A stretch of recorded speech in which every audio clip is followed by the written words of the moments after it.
Today's gospel comes from Matthew chapter 5. And Jesus said to those who were following him, "You are the salt of the earth, but if salt has lost its taste, how can its saltiness be restored? It is no longer good for anything, but is thrown out and trampled underfoot. You are the light of the world. A city built on a hill cannot be hid. No one, after lighting a lamp, puts it under the bushel basket on the lampstand, and it gives light to all in the house. In the same way, let your light shine before others, so that they may see your good works and give glory to your Father in heaven. Do not think that I have come to abolish the law or the prophets. I have come not to abolish, but to fulfill. For truly I tell you, until heaven and earth pass away, not one letter, not one stroke of a letter will pass from the law until it all is accomplished. Therefore, whoever breaks one of these least of these commandments and teaches others to do the same, will be called least in the kingdom of heaven. Or whoever does them and teaches them will be called great in the kingdom of heaven. For I tell you, unless your righteousness exceeds that of the scribes and the Pharisees, you will never enter the kingdom of heaven." The gospel of our Lord. Please be seated. In today's gospel reading, we continue to hear about the Sermon on the Mount. Now, the context of the Sermon on the Mount is that Jesus notices, this is very early on in his ministry, he notices that there is this group of people that are really serious about following him.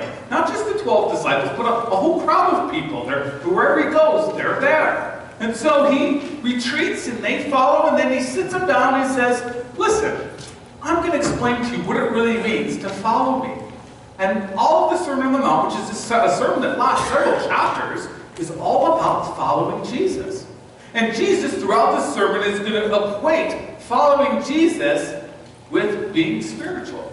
And it's hard for the people who are following him and for the Israelites because they have a distorted view of what it means to be spiritual. So Jesus wants to address that. But following Jesus is important that they understand how to follow Jesus. What does it entail? What does it mean? Because it's very crucial to how they will experience God in their lives. So last week we began this reading of the Sermon on the Mount. And we learned the first step, the very first thing that Jesus says about this is what it means to follow me. And he says you need to recognize who is blessed and who is not blessed. And we read about the Beatitudes. Blessed are those who are poor, those who are meek, those who are hungry, those who are persecuted. And we learned last week that the people who are blessed are very, very different than whom we expect. We think of the people who are powerful and rich and successful as the people who are blessed. And Jesus says, no. You got it wrong. You don't understand what a blessing is.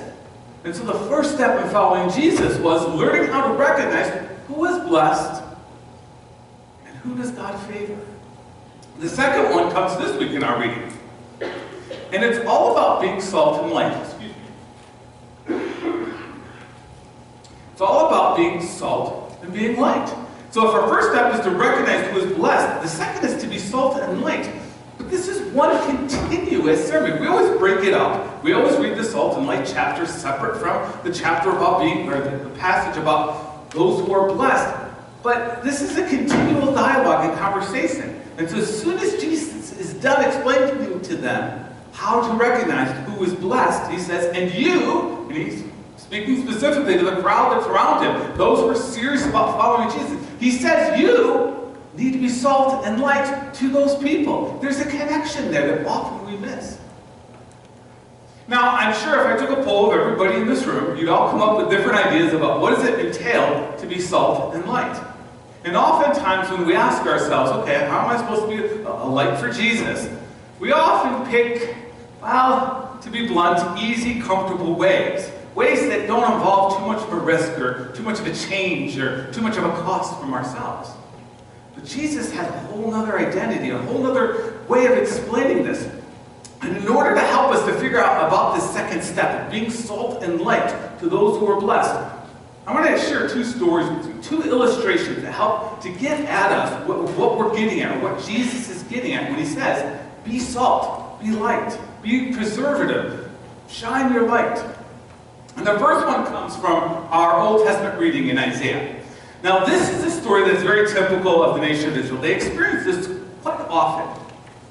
And what's happening is that in the Isaiah chapter 58 that we read, Israel's having a problem with its neighbors. Their neighbors, there's some debate about exactly what moment in history this happens, but the context is very clear. They're having a conflict with their neighbors. There's a problem. Their neighbors are either going to attack them, or have already attacked them, or are basically persecuting or doing something bad to them, and Israel's being victimized. And they are praying to God, and they're saying, God, we are really worshipful people. We are really devoted to you. Now come on, help us out here. Save us. And God's response is a powerful response. Let's go, if we can, Dave, to that next slide. This is it. This is verse 2 in the chapter we read from Isaiah. And get what it says. And this is God's response to their plea for help. Their claim that they are spiritual, they are worshipful people. God ought to help them in their situation. God says, yet day after day they seek me, they is Israel, and delight to know my ways, as if they were a nation that practiced righteousness and did not forsake the ordinances of their God. What Israel is doing is that they're fasting. They've taken their view of spirituality, their experience of God. They say, okay, we're going to be really committed to ourselves and to God, and we're going to worship God. And they do it in their way. But they're being sincere about their worship of God. And God's response is, you missed it. You don't understand. This is what you got to do if you really want to follow and be my people. Go to the next slide. If you offer your food, and this is what we just read, if you offer your food to the hungry and satisfy the needs of the afflicted, then your light shall rise in the darkness, and your gloom be like the noonday. The Lord will guide you continually and satisfy your needs in parched places and make your bones strong. And you shall be like a watered garden, like a spring of water whose waters never fail. This is God's answer to them. You feel unsecure, you feel unsafe, your neighbors are coming and they're going to do something against you. This is what I want you to do. Take the homeless and give them a place to live. Take those who are naked and give them clothes. Feed the hungry. Focus on that. And your bones will be strong. Your noonday, your darkness will be like the noonday sun. It's an incredible thing because it's counterintuitive for Israel. Instead of retreating and thinking of themselves and protecting themselves and their danger, God says, no, I want you even more so to focus on those whom society has rejected, those who are in need. And then this beautiful picture of your life becoming like a watered garden will come to fruition. It's a powerful story about how Israel, God, worship and following God totally mixed up. The second story or illustration comes and hits a little closer to home. It's about what's happening in our country today. The last 10 to 12 days have been obviously there's one controversy over another, but one of the biggest ones has been our attitude as a country towards immigrants and refugees. We have placed a ban that yesterday was temporarily lifted, but still the ban is in place. There are certain Muslim countries that have been targeted, and no more people from those countries can enter into America. The president has said that it's because so that we can be a safe nation. Although every statistic under the sun tells us that barring people from these countries will not make us safe, it will do nothing to deter any terrorist from coming into our country. Why? Because terrorists have money and resources and they'll just find another way. But what it will do is it will stop the people who are homeless, refugees. It will stop the people who are poor, immigrants who are coming to find and escape injustice and find a better place to live. It will victimize those people who are already victimized by their own countries. And it will go against the spirit of how America was founded as a nation of immigrants. But none of that matters. Why? Because we were told over and over again, if we just do this, it will make us safe. It's not true. It's an utter illusion and lie, but it will make us safe. And I think about this, and I get it. I get why our government might say that and why people might want to believe this. But what I don't understand is how Christians, locally, largely white suburban Christians, are in favor of this and support this. Why?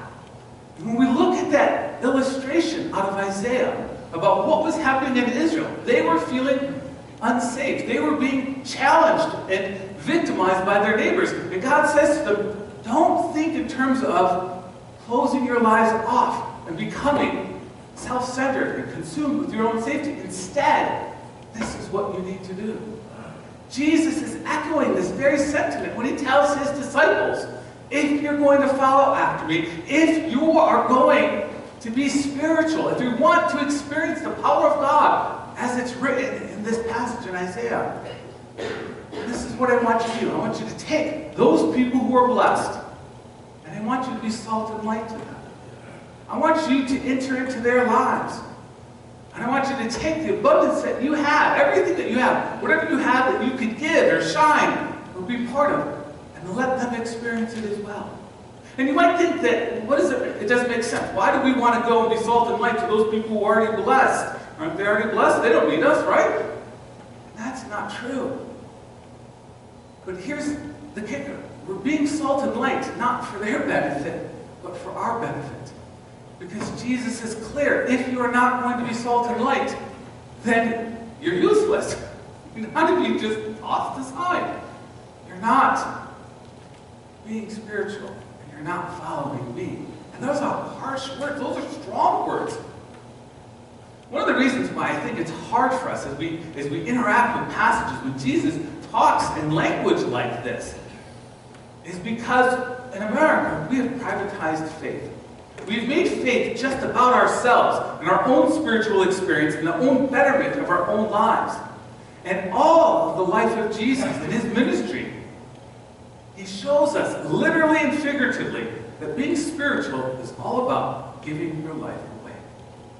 Giving your life away figuratively in terms of possibly giving away your privilege to someone else.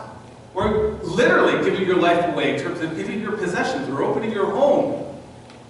Or just being willing to die on a cross so that others can encounter God.